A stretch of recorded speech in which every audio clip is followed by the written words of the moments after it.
Hey, what's going on, guys? This is AndrewChicken, and welcome back to another video. We're recording this live on Twitch because we have the PTS here. It is live, and I'm going to show you absolutely everything that is in the brand new update. So, yeah, we've got a bunch of skins. We've got support Moji. Oh my gosh.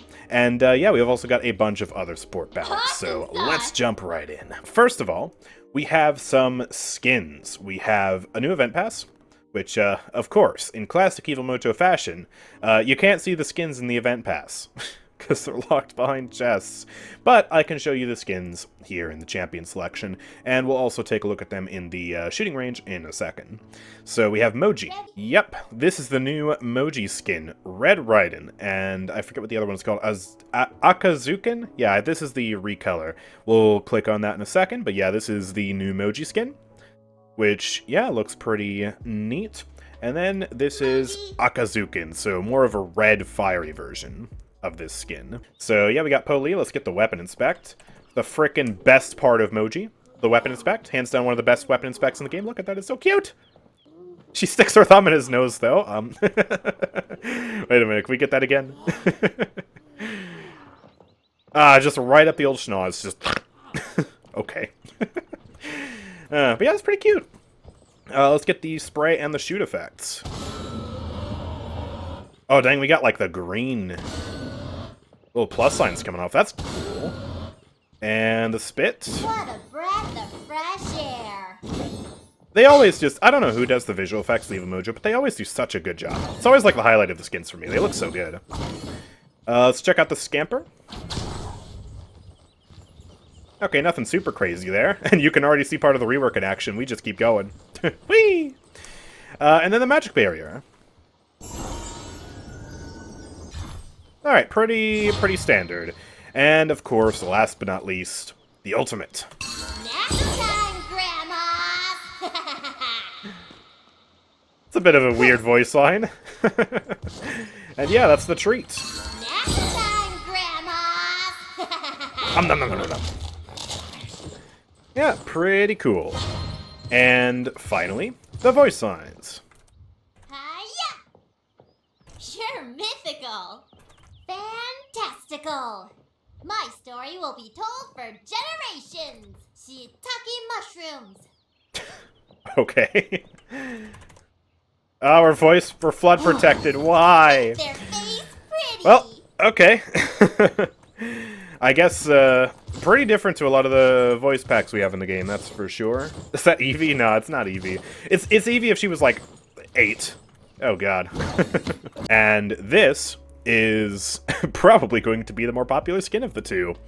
This is Shrine Guardian Furia. This is the original version, which looks pretty good. We'll give it the old spin around here. Those wings are very fancy. And then, of course, we have the recolor, which is Shrine Demon.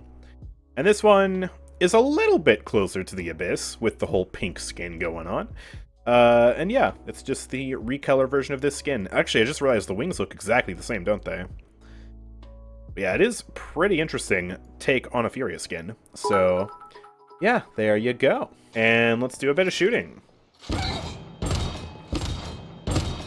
It's got like a bell ringing effect on it. Just more kindling. Yeah, neat. And here's the balls. Foolish. I should spend these credits. Oh, they're like the, oh, you know what? Those remind me of the little, card things that Kiriko throws out in Overwatch. It's kind of like that, similar vibe. Nice. Let's check out the beam. And I'm actually gonna... I'll do the base beam and then I'll do the Solar Blessing beam. Dang, it's a tornado of cards. Okay, and let's do Solar Blessing. Let me get some resets. Please! That's pretty wicked. That's pretty nice. Alright, and then, finally, of course, the ultimate. Let's see what this is like. Vengeance is not. Nice. Oh, I like the banner on top a lot. That is clean. And we got the wings. Nice. Really solid ultimate effects. Vengeance is not. She's got like the little, like, blossom petal things coming off too. That's really cool. I like it. Pretty nice skin. And yeah, last but not least, let's get some voice lines. That was awesome. You rock! I shine brighter than the rest. Demon spawn. That's too bad. Huh. You know, is it weird to say her voice kind of reminds me of Tyra a little bit? And then there is one more skin, and it's actually for Bomb King, and this is not in the event pass. This is, I believe, a standalone purchase, and it is the Crochet Crusader, Cuddly Bomb King. His head looks like a gumdrop. I cannot get that out of my mind. But yeah, it's Cuddly BK, here to defeat Cuddly Yaggroth, I guess. And he's all sorts of silly. And I do really like the bombs as well. The Grumpy Bomb is like a pincushion. So, here we go. Boom! Oh! It looks like they didn't fix that. Whoops. Alright, well, you get missing textures! Yay! Listen, it's the PTS. I'm sure these will be fixed in the live game once this update gets pushed to the live servers. But yeah, really smoky effects. And I'd say they're a bit distracting. They do look nice, but very robust, I suppose you could say. And we'll also, since it's BK, just throw the bombs on the wall so you can see those. It's a really cute design, honestly. I do like the bombs on this skin a lot. But yeah, that needs some work. And then, we have the Poppy Bomb. So I'll just throw that at the wall as well. Yep. Poppy Bomb.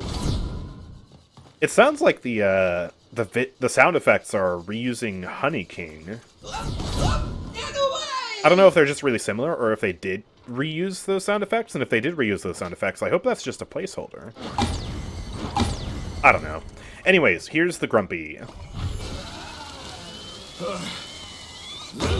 Now that definitely has a custom sound effect, so yeah, maybe... I don't know. Maybe they are just placeholders, but yeah, that's a pretty cool Grumpy.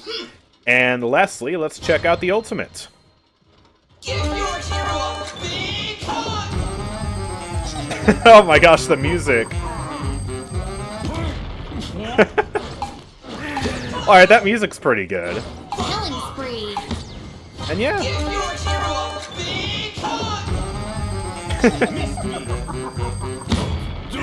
That's about as silly as the Cuddly Yaggroth skin, honestly. That's pretty cool. Alright, and let's check out the voice lines, finally. Awesome sauce! You're amazing!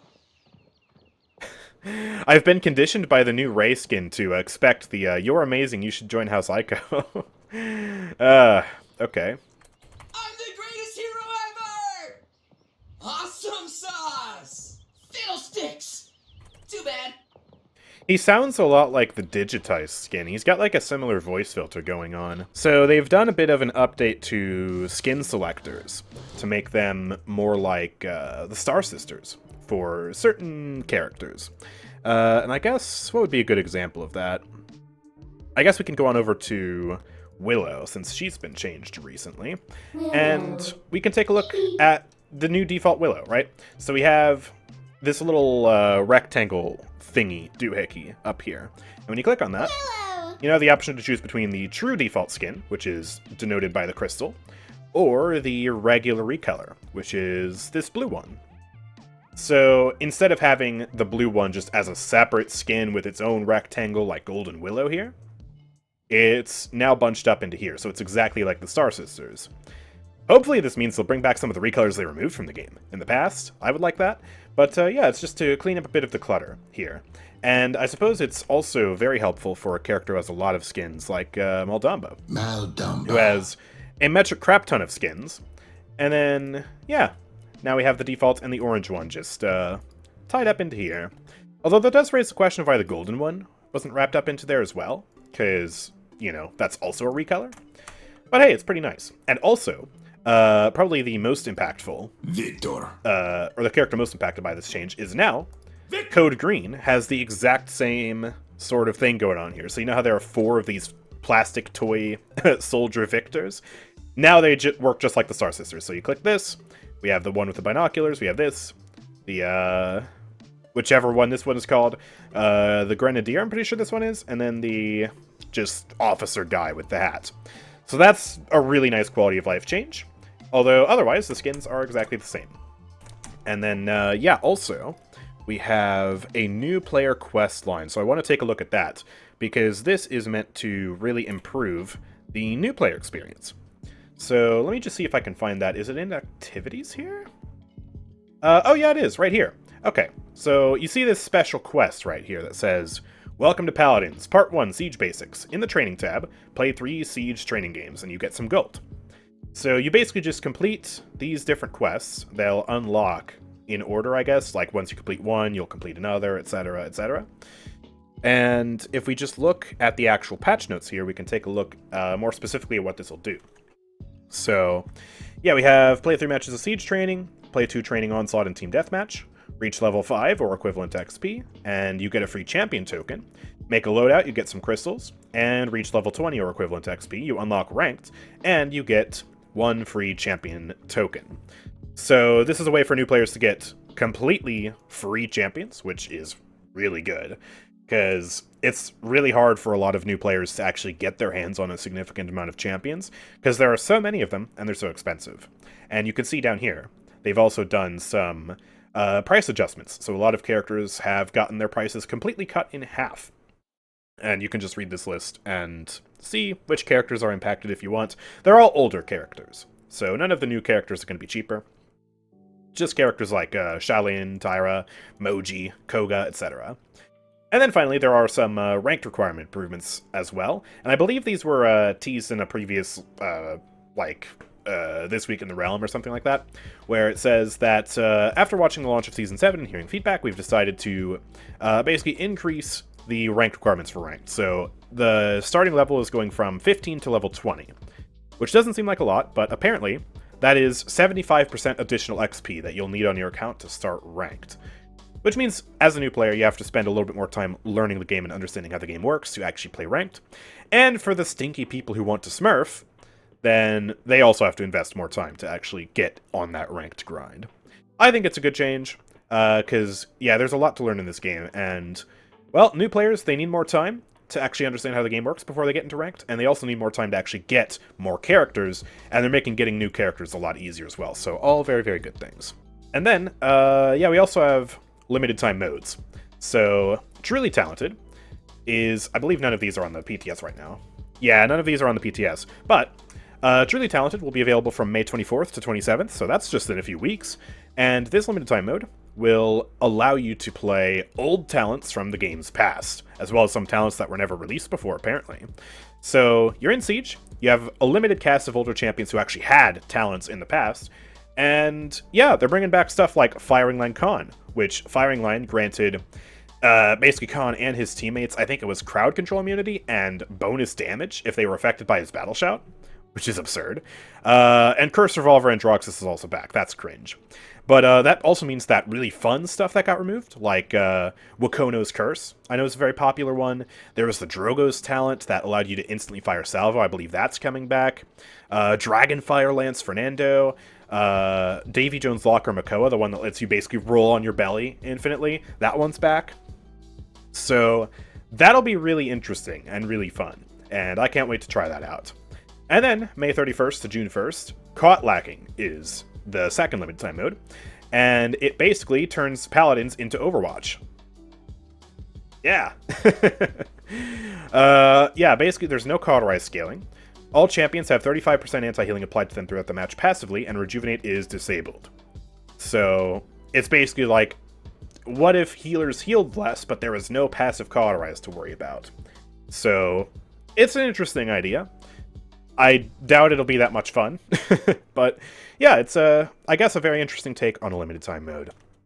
But now, finally, I believe it's time to talk about some serious balance changes.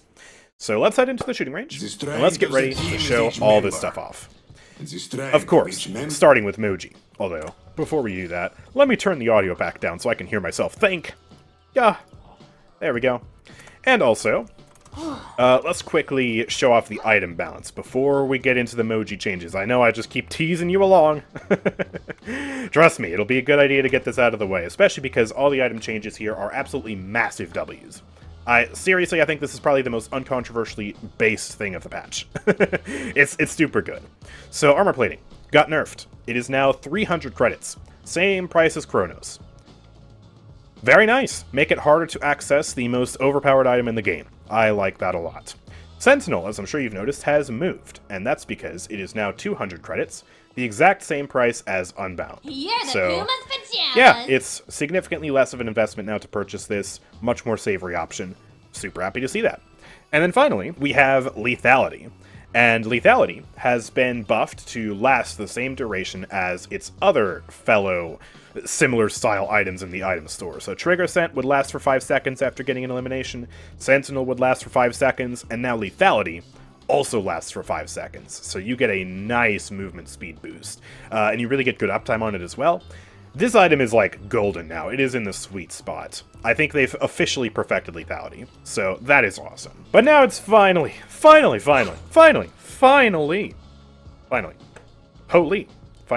Poli? Time to talk about Moji, who is the brand new support, kind of. Technically, is that how this works? Is she technically brand new if she's already been in the game for 6 years? I don't know.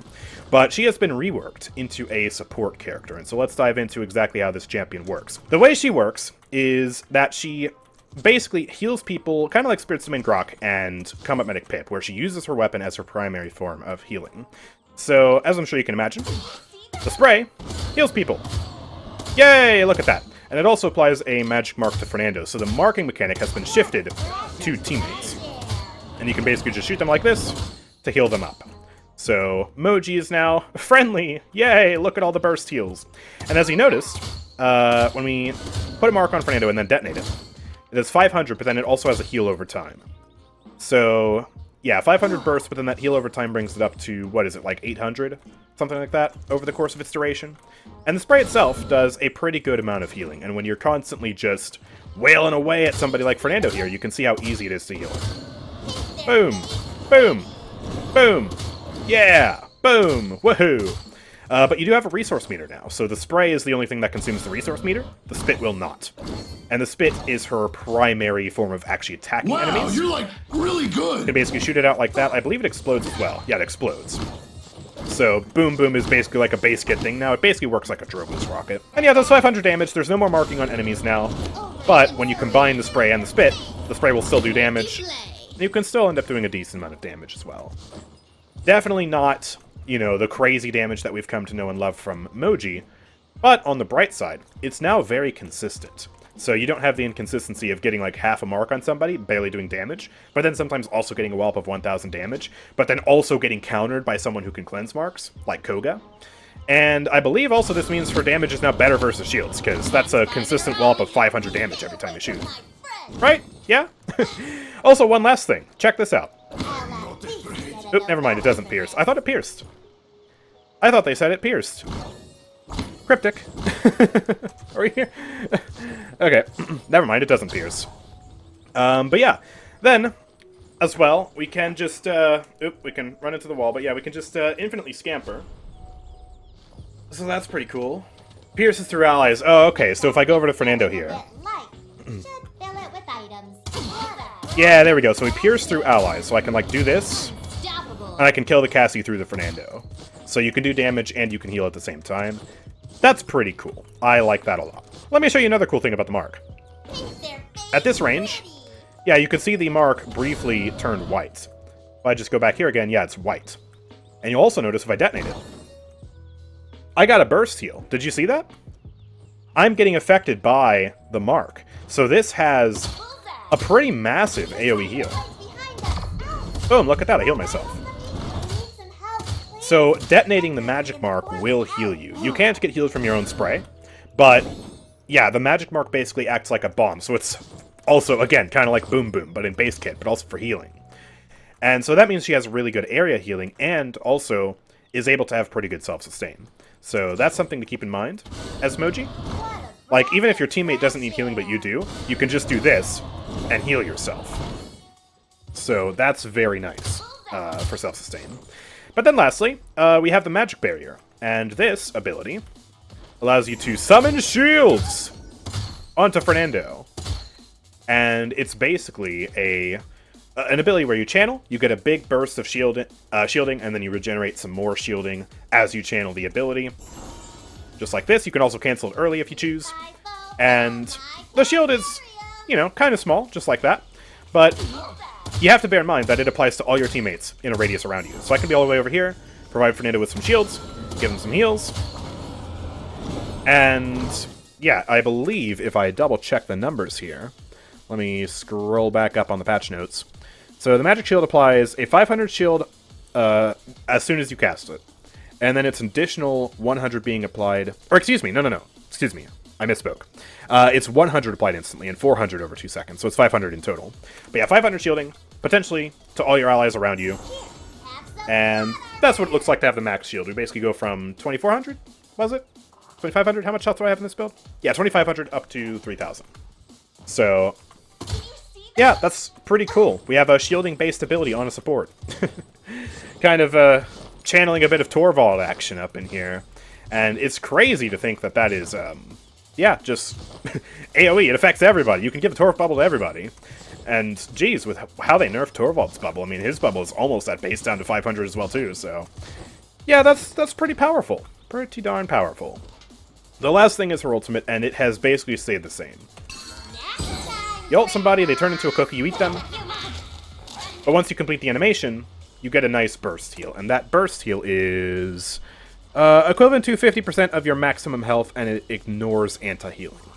So it's like Ray's ult, except, you know, it's selfish. You heal yourself, you don't heal your teammates. It doesn't provide damage immunity either, but, you know, you get to eat somebody and basically eliminate one player from the match. So it's still a very powerful ability. But you'll notice that, well... it locks you out of your abilities, so you're not able to do the Magic Barrier tech or the Scamper tech with it. And Magic Barrier also no longer provides you damage immunity. So, yeah, it's a lot harder to confirm the cookie now. But maybe Infinite Scamper will also make it easier. You can snipe, and then just woo! And then get the cookie. Yay. So, yeah, it's, yeah, that's basically the thing that's stayed the most the same about this character. But now, let's look at the talents. So, I believe I was just using Jubilation there, which is her damage talent. It makes it so that your spray no longer slows you while firing, and it deals 35 damage a hit. So when you pick this, you're able to do significantly more damage than Moji is normally able to do, and you don't have that self-slow penalty. So that's still a pretty decently quick kill, I would say. Yeah, it's not as bursty as Flank Moji, but it's not bad. It's not bad for support, not at all. And it allows you to play aggressively. And also with the new Magic Barrier, you can cast the shield behind a wall, and then engage as a support with 3000 HP. So you can kind of power yourself up to get into the fight, so it's a different thought process of playing, but still pretty lethal. And then we have Spitshine, which is her main healing talent, it seems. It now heals allies for 250 and increases their movement speed by 20% when you hit someone with your base spit. So this is separate from the magic marks. If I just don't apply magic marks to Fernando and shoot him, you see it gives him that 250. So that's irrespective of the magic mark. But then when I max the magic mark on him, it goes to a 750 burst, because I'm, you know, stacking the 500 with the 250. So that's definitely her main heal talent, and it lets her do a lot of healing. The numbers are pretty absurd. And then finally, we have Realm Runner, which is actually just Toot. So when entering Scamper, you leave behind a magical dust cloud that applies a lingering heal for 600 healing over 3 seconds. The cloud lasts for 4 seconds. So we can grab that, and we can basically heal Fernando like this. So put down the field, cancel. And another thing you'll notice is that, well, hey, wait a minute. My Scamper has a 4-second cooldown. The field lasts for 4 seconds. Oh, do you mean I can just spam this? Yes, you can spam this. So it'll also be a very interesting sort of healing playstyle for Moji. You know, Scamper, cancel the Scamper, and then Scamper again, and just have those area heals. But it is also limited to just this area, so it's like kind of adding a Grohk totem to your Moji gameplay a little bit. Try it with Kronos. Yeah, you can do it with Kronos too. Kronos, bam, just like that. And yeah, at that point, I don't think we'll be able to stack the Scampers. But yeah, that's permanent uptime. Permanent uptime on the Toot. So that is a pretty interesting talent, pretty interesting playstyle for Moji here. I'm not entirely sure how good Chronos will necessarily be on this character, though, considering she only has 2 cooldowns. And most of her healing comes from her resource meter here. But, I don't know. We have to discover the new Moji meta, of course. And now, let's check out the builds. So, let's just edit loadout here, and look at some of these cards. So, some of these cards remain the same, like Fluffy is still a max HP card, but a lot of them have been changed. So, Symbiotic now increases your Sparkle capacity by 6%. That's your healing beam.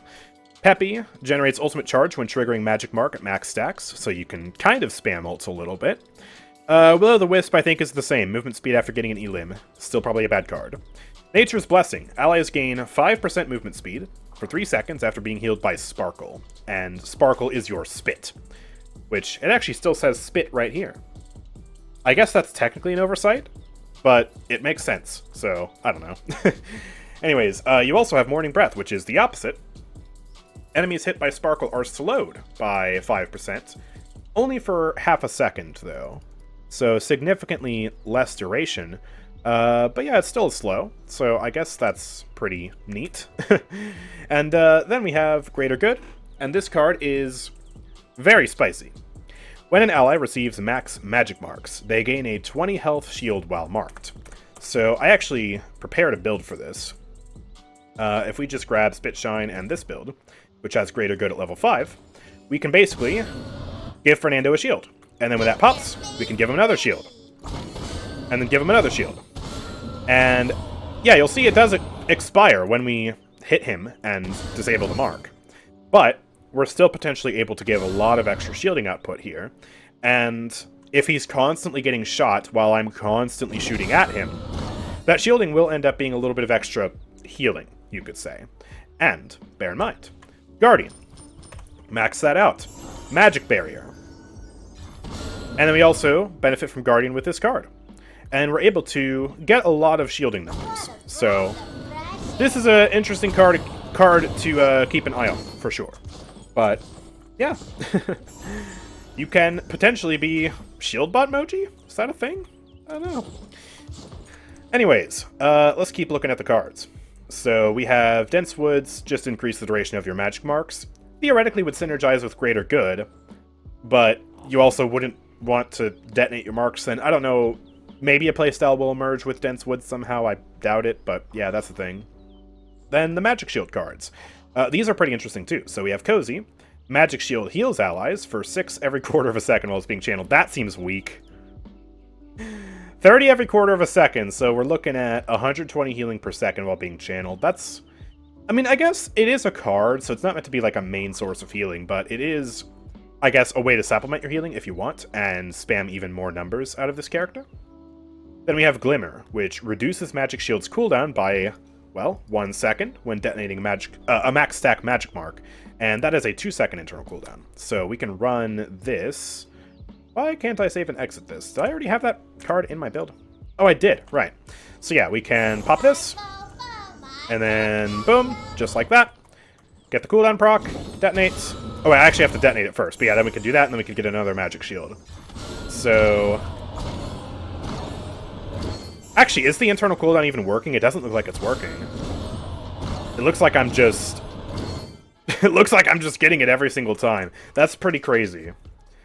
But yeah, regardless, it's a very good card for getting uptime on your magic shield. Even if it does have an internal cooldown. Yeah, that seems a bit broken, Cryptic. Yeah, need to fix that. But yeah, the cards keep getting interesting. Honestly, I really like all these magic shield cards. They all seem well thought out from the standpoint of actually making it so you're having interesting loadout options here and really being a support. Even if they're a bit broken. Yeah, we have Harmonious. This card is... I think the first percent-based ammo restore that we have in the game.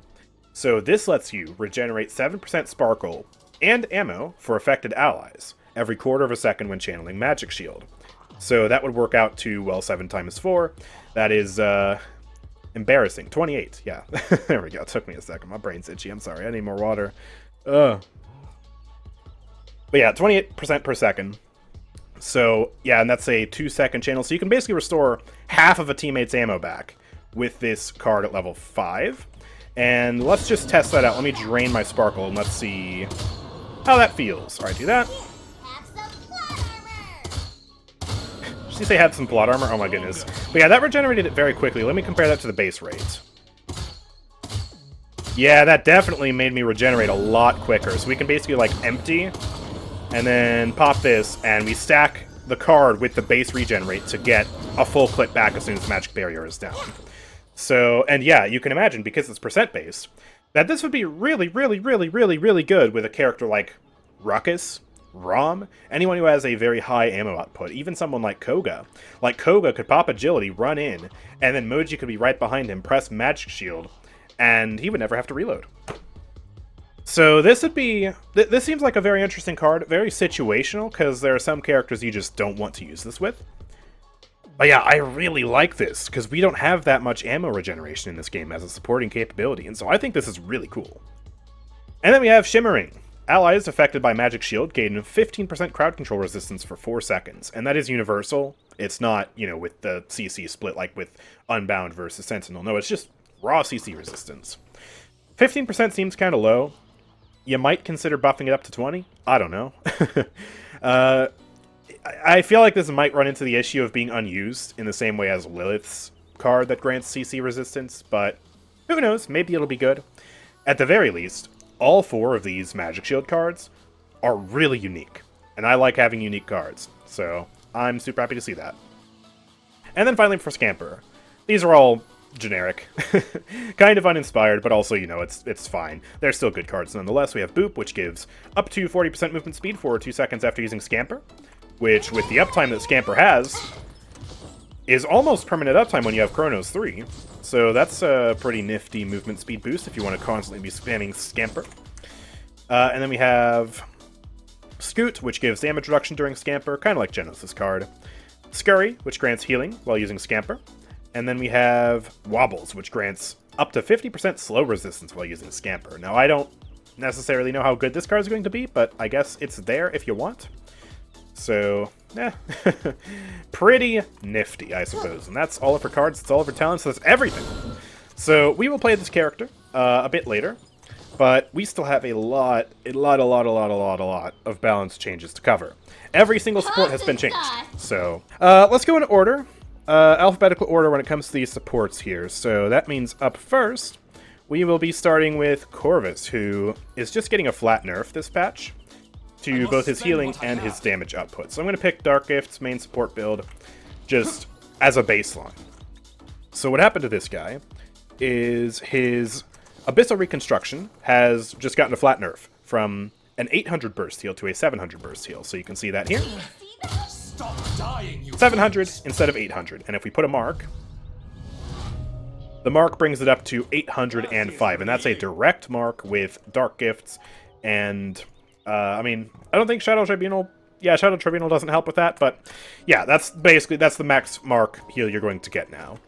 But then, also, they have nerfed his damage output, and this is a bit less straightforward because you might think it's a damage buff, but it's actually not. So they increase the damage per shot from 74 to 75, but they decrease the fire rate from 0.07 to 0.075. And the way the math works out, you had a really ugly number previously that was like 1047 damage per second or something stupid like that. Now the number is nice and clean, but it has gone down. He now only does 1,000 healing per second. Or 1,000 damage per second, excuse me. Fall before me. However, the slightly decreased fire rate will mean you are, I suppose, slightly more efficient. More impact per bullet, slightly slowed fire rate, less reloading, maybe, possibly, potentially. He still does very good damage. 1,000 damage per second is very high for support. But, yeah, it is still nerfed. The healing is nerfed. Corvus, I think, is one of the only supports this patch who just got flat out, like, wrecked. Because a lot of other supports got like trade-offs. They got some nerfs, some buffs. Speaking of, up next we have Furia. So Don't be foolish. this is one of those rare patches where Furia is actually one of the supports who got the fewest changes. Normally, she gets like, she gets like, what, 1 talent rework every 2 patches? It's crazy how much they toy around with this character. But they have buffed the damage of the Fire Blade. Thank goodness for that. When they removed keywords from this character, they forgot to set her base damage value back up to the number that it was pre-keywords. So, yeah, she was just doing straight up less damage than she was pre-keywords. Now that's been fixed. Back up to 330. Just, it's so satisfying. I'm so glad they did this. It feels right, man. It feels good. And that does mean Exterminate is relatively a lot better now. Do I have Pie Regeneration in this build? Oh, no, I don't. Okay, well. But yeah, it does mean Exterminate is better. And then we also did get a buff to the Wings of Wrath damage per orb going from 200 to 300, so they just straight up increased that by 50%. Boom. 900 damage dealt to Ying, and dead. Just more kindle. But they did nerf the healing on Kindle Souls, so it's just a small nerf. They took the healing over time portion of the heal from 400 down to 300. So we just popped this on Fernando. Wow, that was jittery. And yeah, it's slightly less healing over time. I feel stronger. So yeah, that's all they did to Furia. Very simple, very straightforward, very nice. Next up, we have Grohk, and just like Furia, they fixed his lightning staff. Mwah! His staff now starts at 70, just the way it's supposed to. Look at this. Look at this. Oh, it's just so good. Yes. The Grohk main in me is very, very satisfied by this change. It's just, Grohk should never be below 70. That's just not right. That's just bad. But to compensate, they did nerf his healing totem, and this is actually a bit of a weird change in the sense that some of his descriptions in the live patch, if you go and look, say that his totem heals for 325, but they're actually healing for 380. And now, the healing has been decreased from that 380 down to the listed value of 325. So if we just put a totem on Fernando here, you see it's between 32 and 35 instead of being 38 per tick. So definitely a substantial nerf to the totems. But he is still going to be healing for 975 healing per second if you put the totems, all 3 on top of each other. And so that's still roughly 1,000 healing per second in a large area of effect with the movement speed card. So I don't think it'll affect him too much. Plus the damage buff is really going to help him out, especially when playing Totemic Wards. So yeah, very nice. I'm glad to see that. And you'll notice this is basically a trend with all the supports, that a lot of healing is going slightly down, but then damage is going slightly up. So they're trying to make them less heal body and more able to support their team in other ways. Next up, we have Grover. Now, this one is a bit lengthy, because keywords are gone. Look, there's no keywords. Ah, oh, yes. It's so good. But yeah, there's a lot of changes they've done to compensate for this. So first of all, Rampant Blooming, you'll notice, actually got buffed from 300 base heal to 400 base heal and 200 heal over time to 250 heal over time.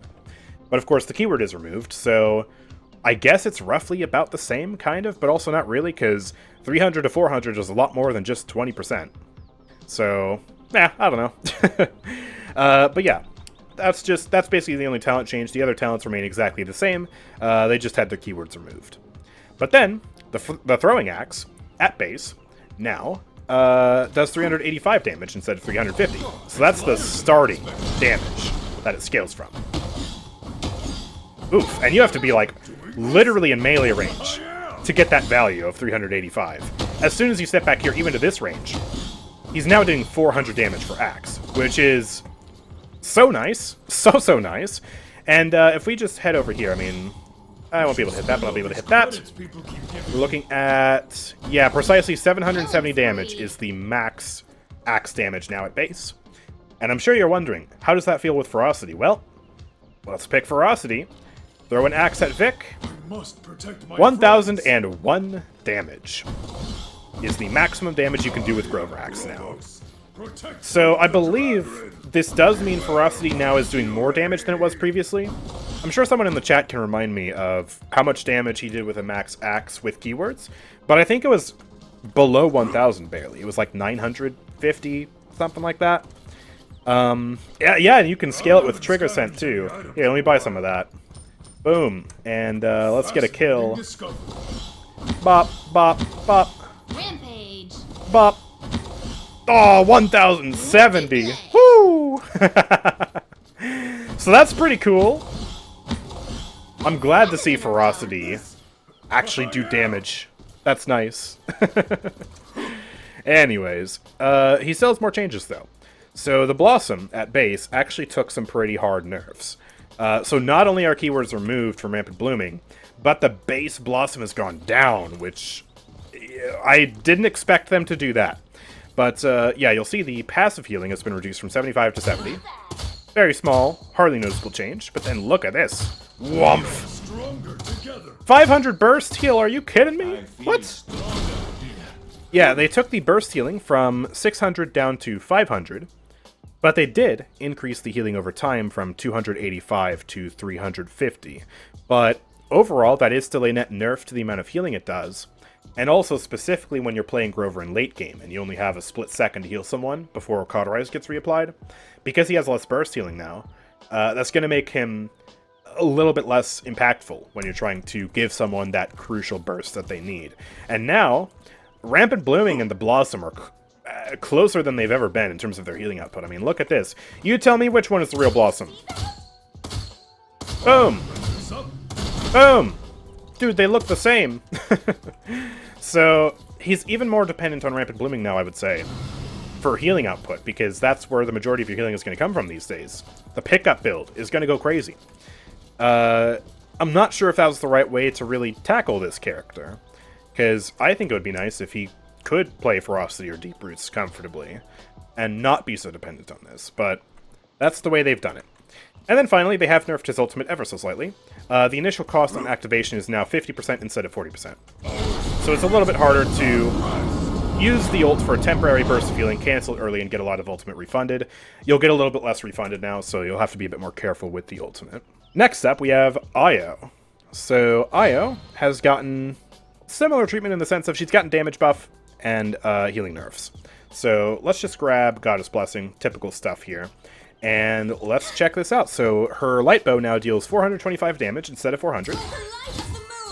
4, 5, 6, okay.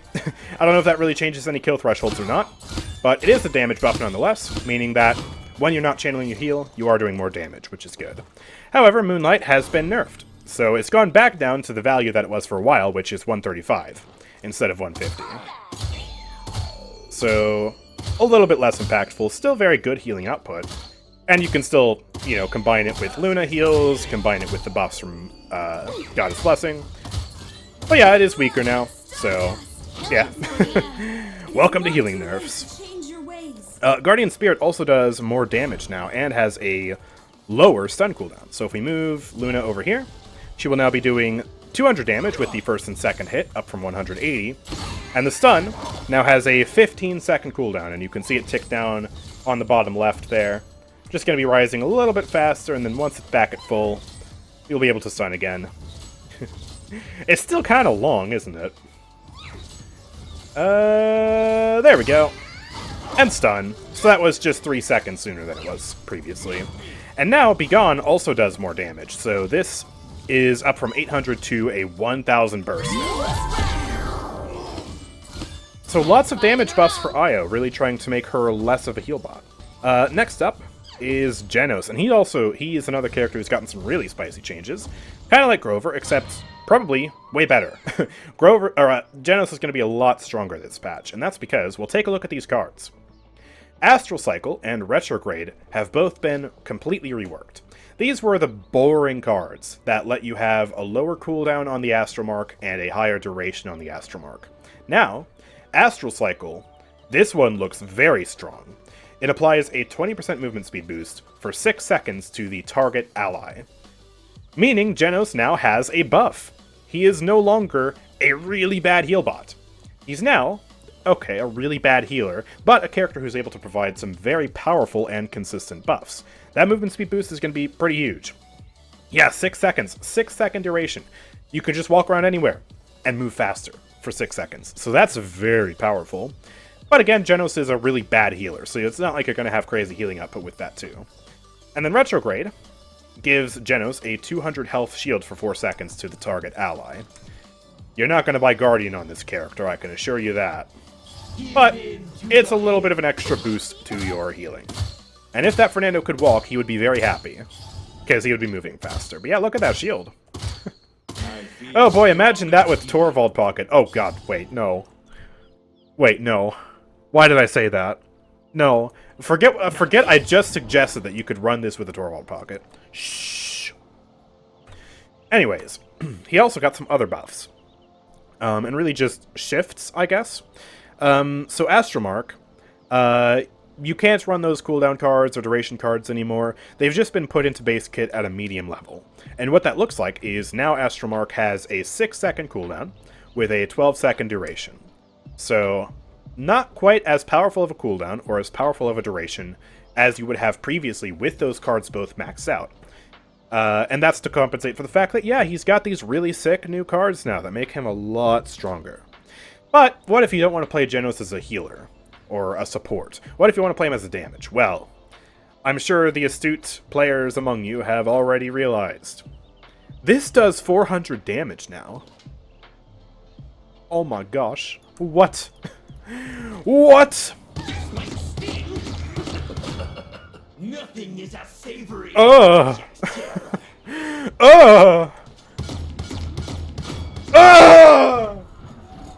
Whoa! Okay, Jenos. What was this value previously? This was 360 previously, so he gets 40 extra damage per shot now on Binary Star. Killing spree. Making this the official damage talent for Jenos. It's no longer a side grade to his base Star Splitter. It now does a lot more damage than the base Star Splitter, and controller players are about to have a field day with this character. And one might even envision a future where you play Binary Star as the support. Meaning, you play Binary Star, you get the extra damage, you apply the movement speed boost to your teammates, and the shield to your teammates, and that helps them win. And you're sort of like this hybrid utility support thing, amalgamation of death, and you do a lot of damage, and you get the kills. And this is scary. Jenos is definitely, I would say, back on the menu as a reasonable support now. No longer bottom tier in high rank, right down with Seris. So, yeah, that's pretty crazy. Savage. And lastly, there's also one more damage bonus. Void Grip now does a 200 burst on cast at the cost of less damage over time, but the damage is still higher if you're in the Void Grip for the full duration. So it's a 200 burst heal. The damage over time went from 360 down to 200, but it means it's doing 400 damage now up from, 360.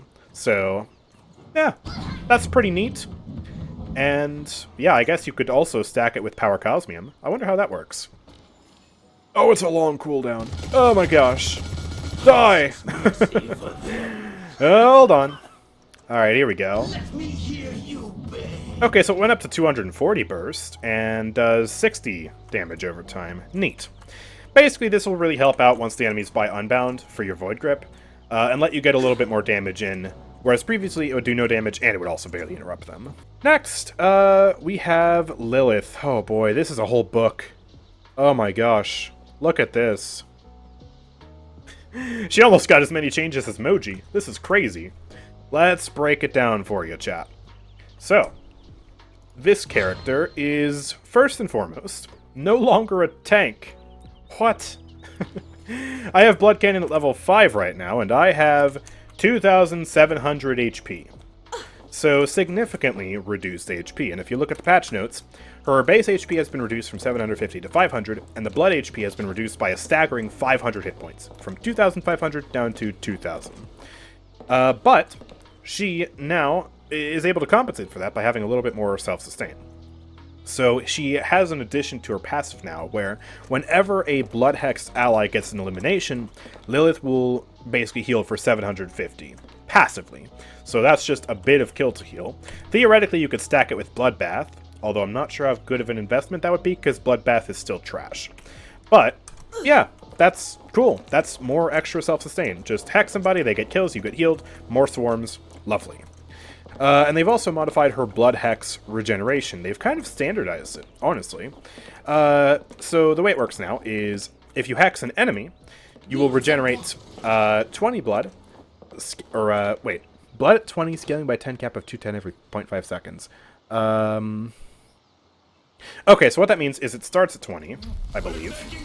Just throw a swarm over there. And then, yeah, it increases by 10 every single tick. And it ticks up every half a second. Previously, it started at 12, scaled by 2, but scaled up every 0.25 seconds. It was all very confusing. And if you hex an ally, it's exactly the same now, except it starts at 40. And scales by 10 up to a cap of 230 every half a second. So it's actually, I guess it's a lot... I guess it's a lot safer now to hex an enemy. They're basically the same, except hexing a teammate starts slightly higher and has a slightly higher cap, but they're both very similar now. And when it comes to hexing allies in particular, it seems like it has been nerfed pretty substantially, because it started at 55 previously, scaled by 12, and had a cap of 295 with the same tick rate of every half a second. So hexing allies is worse now, but you also have that kill to heal to make up for it. Hexing enemies is now better, is the long and short of it. It's confusing. And then, she also got a damage buff, slightly.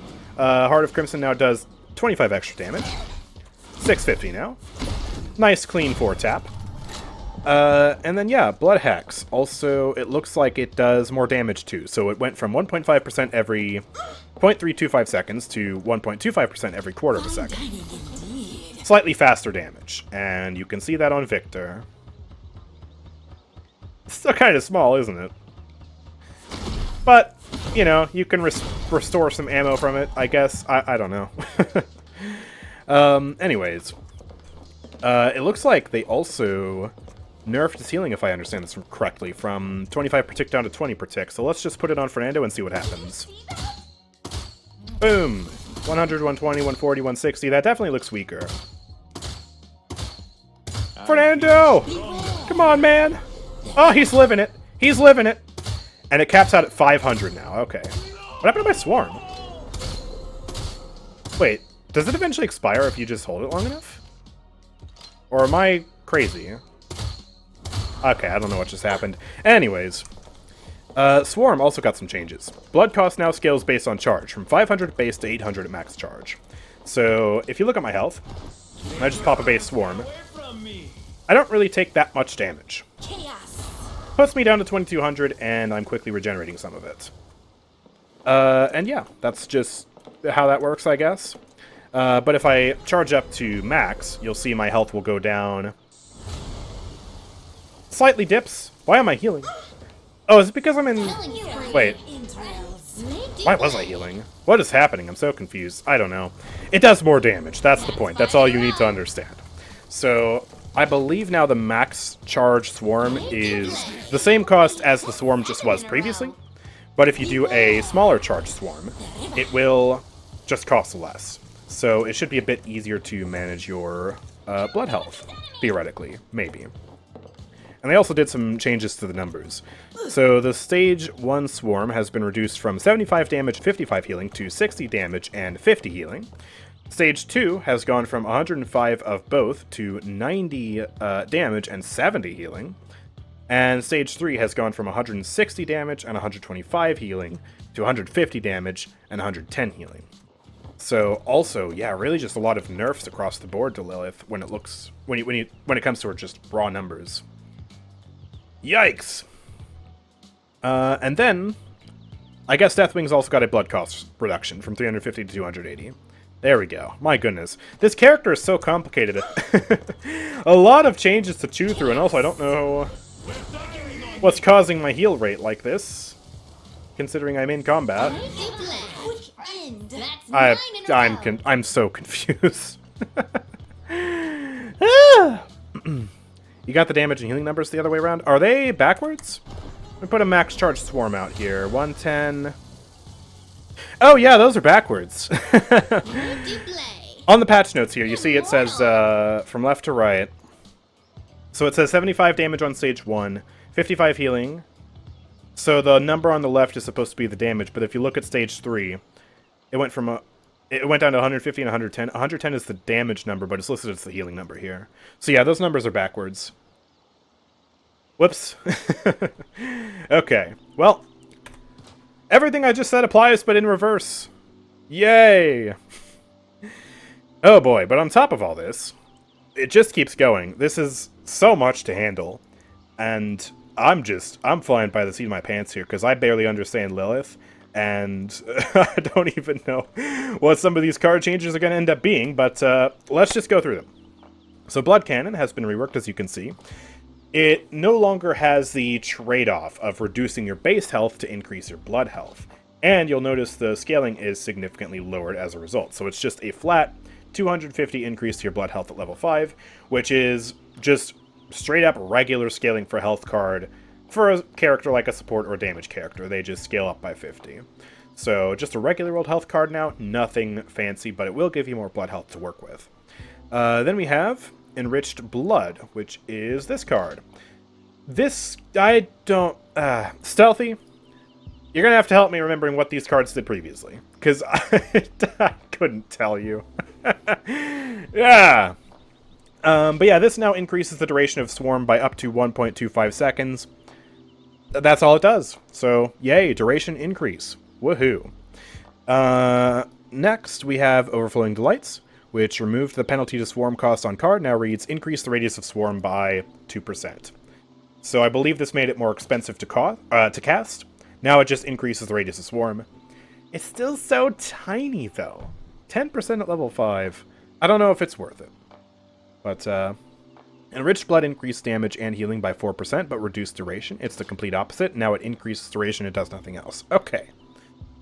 Yeah, I couldn't have told you that. Lillith is one of those supports that just goes over my head, man.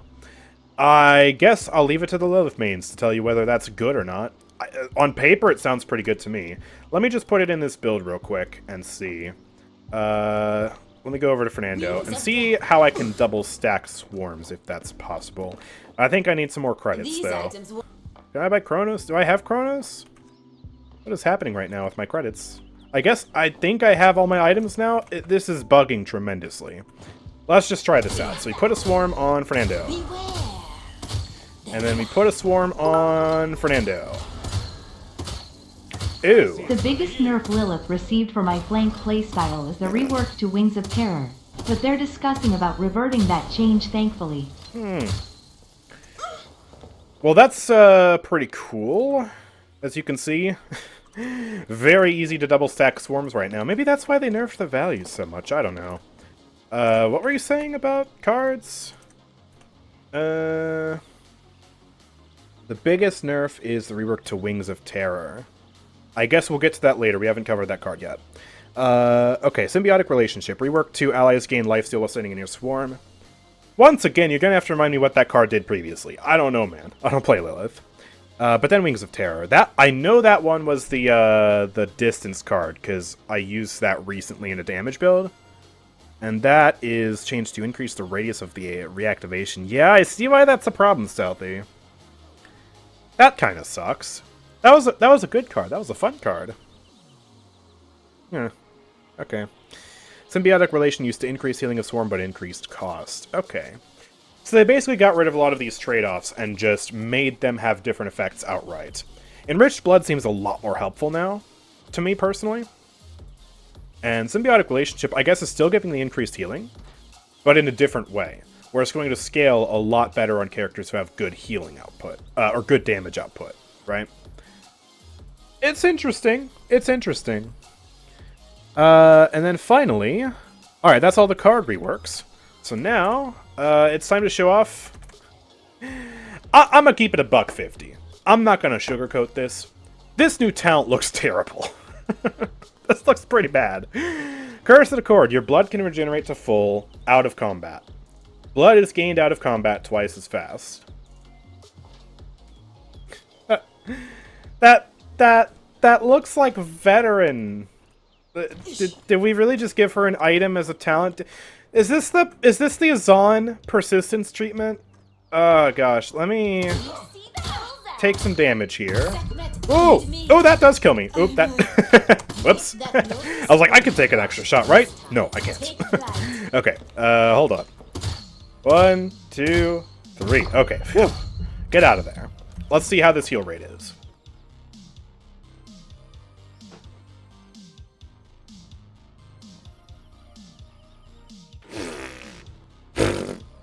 We're still going. Dude,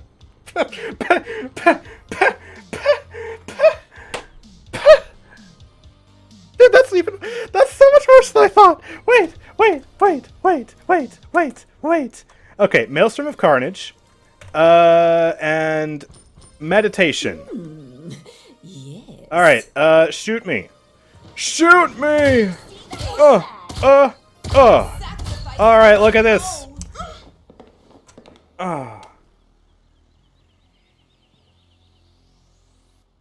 Ta-da!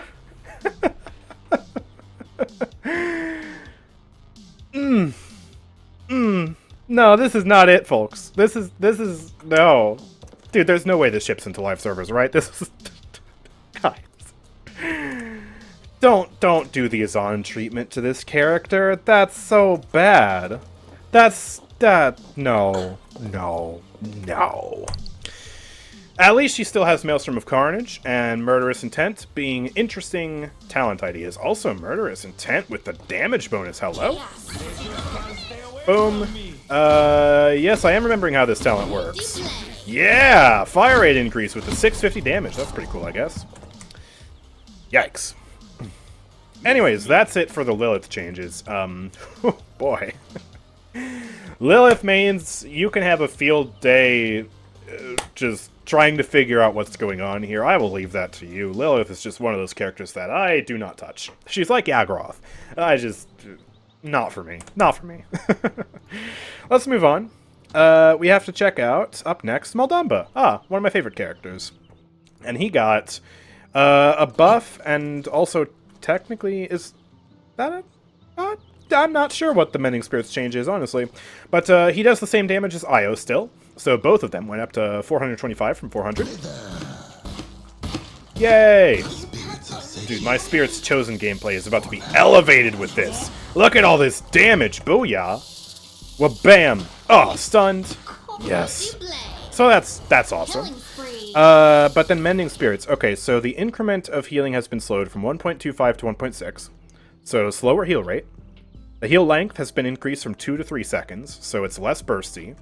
But the cooldown has gone down from 3 seconds to 2.5 seconds. So it delivers the same amount of healing. It delivers it slower, but you can use it more. This seems like a net buff to me. No Chronos, mind you, right now, because I have weirdness with the items. And we're back up to maintaining 100% uptime on the duration of the heal. But yeah, no overlap. And... actually, wait, no, technically there is an overlap, because it's a 2.5 second cooldown with a 3 second duration. With Chronos, that'll be more like a 2 second cooldown. So I guess we're back to overlapping heals with Damba again.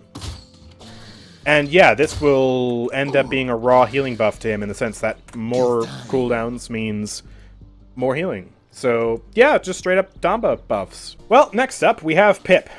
Get ready for this, guys. Keywords have been removed.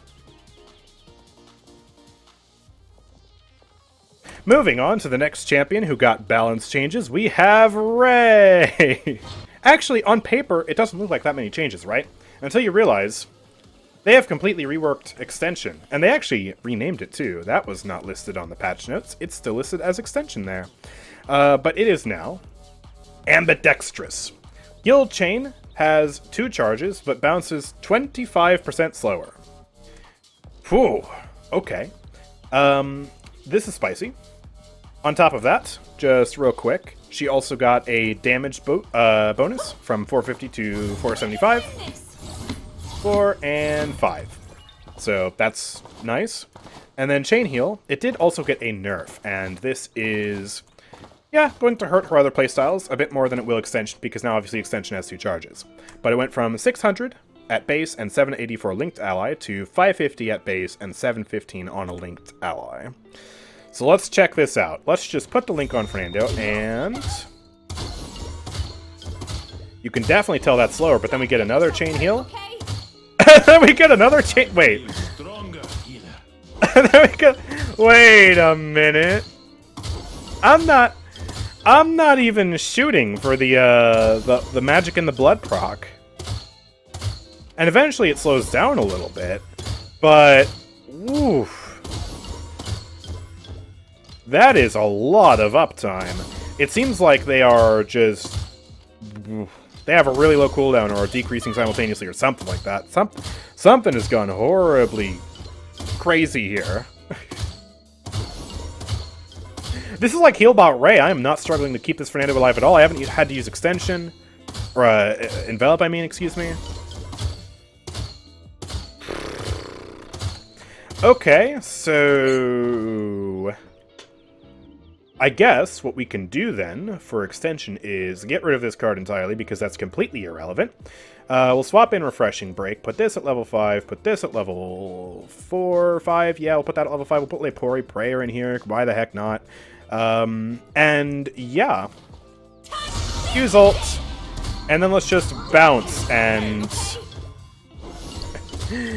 Ultimate Generation! Let's get some Chronos. Let's see how this feels with Max Chronos.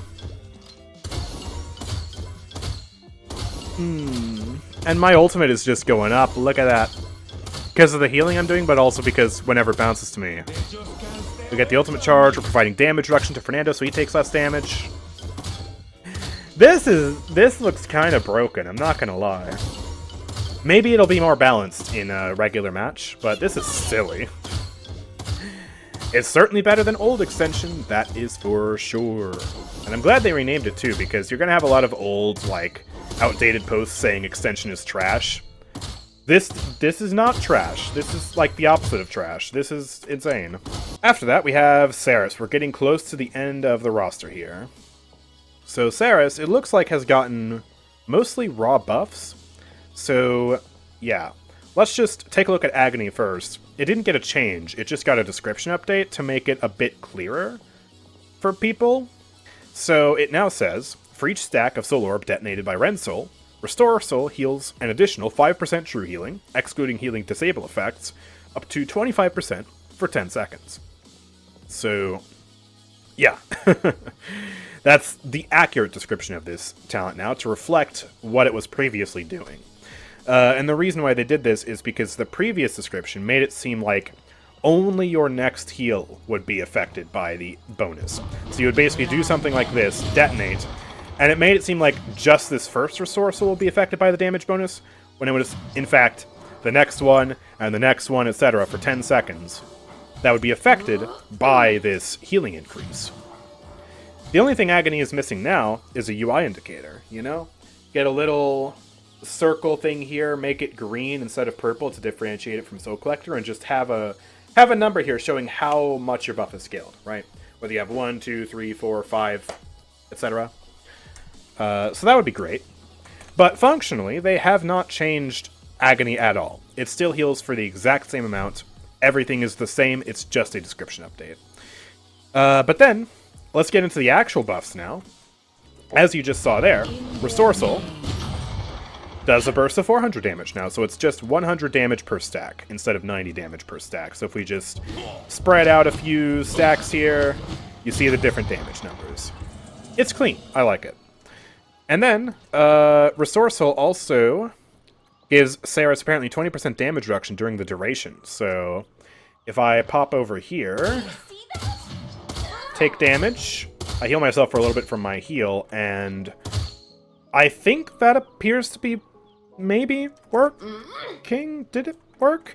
Let me try this. I need this to be a bit more clear. Let me take Blood Pact out, and let me just do the raw thing. Okay, that took me down to 1520. So Cassie does 680 damage, meaning... Actually, I don't think that's working. Or am I a numpty and did I read the wrong ability? No, it is bugged. Okay, okay. So it's bugged, but once that's there, I guess that'll make Seris a bit even easier to play. Yay. And then Convergence does damage now. Gone are the days of Seris players not shooting the entire match and getting a score of 10 damage at the end because they hit their ult once. Nope. Convergence does real damage now. 200, in fact. So just a bit of extra priming and damage when you hit somebody with the ultimate to make it feel a little bit more impactful. So, yay. How many of you even knew that it did 10 damage in the first place? It technically did damage before, now it just does a whole lot more. And then the final support to be changed is Ying. kind of ending off on a mundane note here, if I'm being 100% honest, but that's okay. So, she got 3 changes. A healing nerf, and a damage buff. That's the paradigm of this update, I guess. So yeah. Life Exchange now does 700 healing instead of 800. Your time is near. Yay! Fernando is still getting healed. Wait. Is my Ray link with that card that I was using in my build still persisting? Okay, that's a new one. Right. But yeah, Life Exchange to 700 now. Healing nerf, honestly, totally understand it. Illusions, also, down to 80 per tick. So healing decrease from 450 to 400. Can still stack 3 of them up on the field at any given time, and if you just focus heals like this... I mean, come on, it's still Ying heals. It hurts, definitely, don't get me wrong, this will majorly impact her healing output, but she's still, I think, going to be one of the most powerful heal bots in the game. And also remember, because basically every single support in the game is getting a shift down in their healing department, that means that Ying is still relatively one of the strongest, if not the strongest heal bots out there. So, yeah, it looks kind of rough on paper, and it is rough, technically, but proportionally, she'll still be very, very strong, I think. Especially because, check this out. Illusory Mirror now does 500 damage per shot, up from 450. 100 per burst now. Boom, look at that. So 4 shots will deal exactly 2,000 damage. And then, yeah, the 5th shot will kill. And that's going to be pretty scary, especially if you don't have damage reduction versus that, and you're playing someone who is right at that threshold of 2,000 health, right? Now she's going to be 4-tapping, yeah. So that's, yeah, I guess pretty neat. And also, of course, we have to test it with Focusing Lens. This is going to do 700 damage per shot now, because you add the 200 bonus. I'm sorry, did that burn? Woo! 300! Oh, look at that. Not quite a 3-shot on a character such as Ying or Victor, but when you're doing 700 damage per shot with Ying now, especially with his fire rate, that's going to 3-shot anyone with 2100 HP or less. EV mains beware of, aimbotting Yings, I guess. But also, more seriously, anyone with a low health pool, be afraid of Focusing Lens Ying now. Especially on controller. You get that aim assist on this? Oh boy. So that's, I guess, kind of a nice note to end off on when it comes to our support balance. However, we're not done yet. We still have some champion balance, 3 champions in particular to talk about, and there's still some pretty massive changes. So let's actually get the most boring one out of the way first. I'm skipping around a little bit, but Skye got a Smoke and Dagger nerf. We all saw this coming. They have basically reverted the healing buff they gave it, because it didn't need a healing buff to begin with. Honestly, that was kind of silly. So it's now back to healing for 100 every second while in smoke screen. That's all they've done to it. Very simple, very straightforward. Let me make sure I'm pairing this with a heal build. Boom. And here's the new healing value on Fernando. Wow. That's still really good. And yeah, also, I mean, the main thing you pick Smoke and Dagger for is actually to give them movement speed bonus to your teammates. As well as, yeah, some pretty good supplementary healing. So it's still going to be very strong. Nothing more to say about that. Now let's get into the real changes. Saati has had, you could argue, a soft rework. So her pip system is dramatically changed, and she also got a new talent. So let's just go to Improvise just to get a baseline for this character. The pip system now causes Saati to generate 1 pip for every 3 successful hand cannon shots. And I believe, correct me if I'm wrong, Cryptic, this also counts shields and deployables as successful hits for your pip generation. That is true, correct? So yeah, we can just spam some coins, and then 1, 2, 3. Yep, we're generating pips a lot faster now. And we're back up to full. Throw some more coins out. And yeah, if we just stop shooting for a little bit, look at the baseline pip regeneration. It's very slow, so you can see we are building pips a lot faster. So that's pretty interesting. And yes, shields and deployables, including coin, will count as successful hits. So very forgiving on what you can hit. And yeah, the passive pip generation has actually decreased from 2.65 seconds to 3 seconds. So it's slower than it was last patch. You're a lot more incentivized now to hit your shots. That's pretty good. And the old fire rate increase was integrated into base kit regardless of pips. So part of the old passive was that you would get an increased fire rate, I believe, when you were above 4, if I remember correctly. It was either that or the movement speed increase. I think the movement speed increase is below 4. I don't know, I don't play Saati. But yeah, they basically put that into base kit, so now her hand cannon has a fire rate of 0.5 seconds, Killing spree. regardless of your pips. And it also got some range increases. So its effective range has been increased by 10 from 80 to 90, and the max range has been increased to 225. So higher quality. yeah, I can still hit Vic right about here, doing 212 damage. And I believe the red should tell us when we're able to hit max effective range. Does that look like about 80 to 90 units? It kind of does. Right here. And we're doing full damage, step back, fall off. So, yeah, that's cool. But it's not all buffs. I'm sure you already noticed. Ricochet now costs 3 pips instead of 2. So it's a bit harder to spam the coin. And also, the blast back will cost 5. So you can no longer double blast back to back. Now you have to shoot enemies, and then you can get your second blast back. However, her decoy has remained the same at 4. So now each of her abilities has a unique pip cost. Bam, put that down, that's 4. Easy. And then, I guess we can take a look at the talent, because that's the last thing to discuss. Heads or Tails is gone. Yay! But it's still a coin-based talent.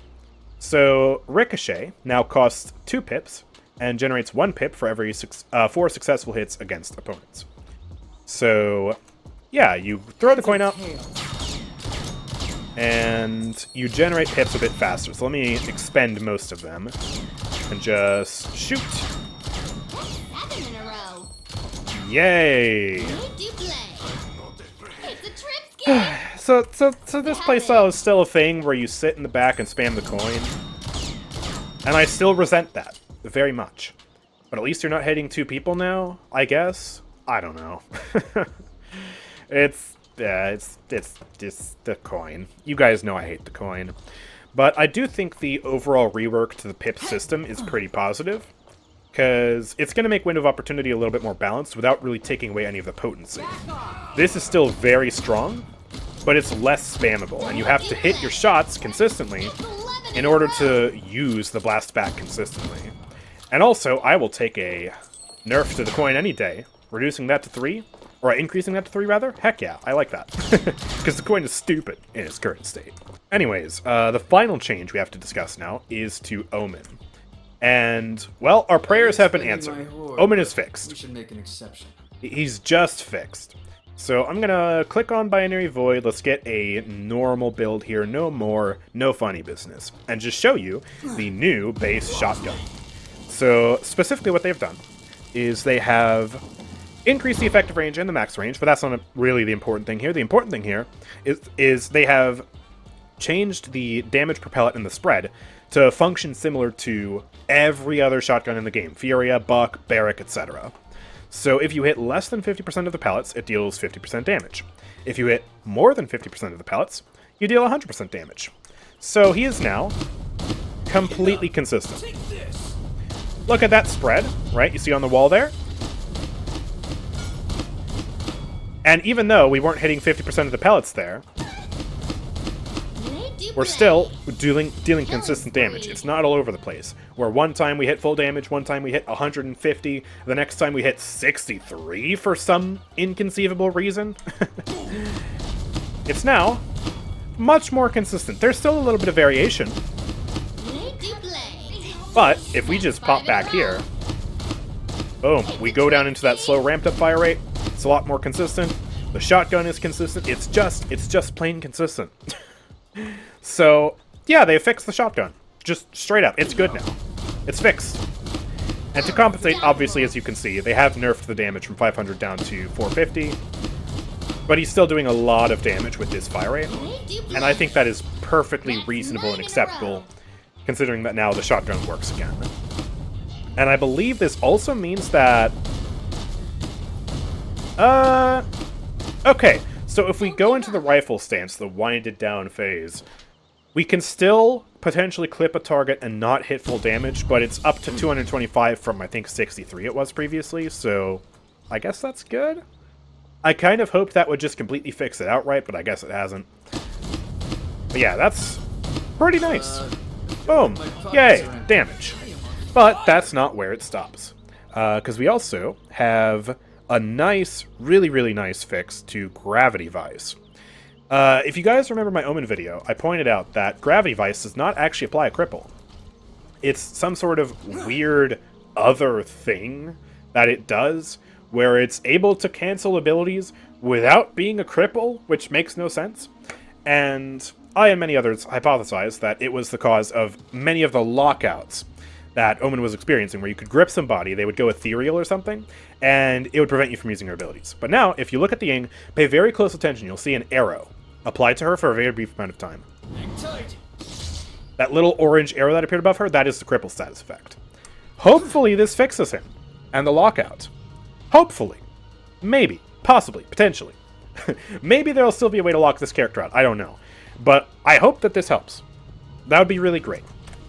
And then finally, we have Umbra Lance, which has really gotten a massive buff. So they have removed the fire rate penalty outright. Completely. No more fire rate penalty. And its spread has been reduced by a further 20%, from 50% down to 70%. So we can grab this, and look at that. Very tight spread. It's almost back to being the previous Umbra Lance. Now you'll notice this fire rate is still pretty slow. That's because it's still using the fire rate of the totally winded down rifle stance, right? The Aphotic Reaver or whatever it's called. I never remember the names of these things. But yeah. That is going to be very consistent damage, especially when applied with the new buff they did to a spread. Look at how far away we're still doing good damage to Ying. But if I'm a little bit less accurate, you'll notice I am still able to get that 225. But this is so much better. You're not penalizing your DPS with the fire rate decrease. And look at how much more consistent this damage is. And trigger scent. Okay, Stealthy. Trigger scent 5. Not Bam. bad for the price. Umbra Lance and is this 5? No. Where's my 5 build? I don't have a 5 build. Okay, well, I'll edit this build. More 5. Actually, I don't even necessarily... whatever, I'll use it. Okay, there we go. There's that. Boom, boom, boom, boom, boom, boom. Boom, boom. Nice. Yeah. It's not going to feel as powerful. Bear in mind, more gets nerfed pretty hard by the fact that its base damage got nerfed, because it's a % based effect. So it's 540 now instead of 600, I believe it was previously. But yeah, Omen is just so much more consistent now. Hopefully the lockout is completely gone. That whole bug, hopefully that's just vanished now. He should be so much more consistent to play. My pockets are empty. Which means he's playable now. So that is very, very good for this character. Very huge. And yeah, we won't have to put him in D tier anymore, I don't think. I don't know where he'll end up in the meta, but not bad anymore. I think we can say that for sure. But yeah, let me know what you think about all of these changes, of course, in the comment section down below. I'm sure there will be a lot of crazy discourse about the Moji Rework, about the Lillith Rework, about Saati, Omen, all the supports. There's so much crazy balance happening this update. And yeah, there's also some good quality of life stuff in there too, you know, for new players, new limited time modes, that's always welcome. So yeah, leave your thoughts in the comment section down below.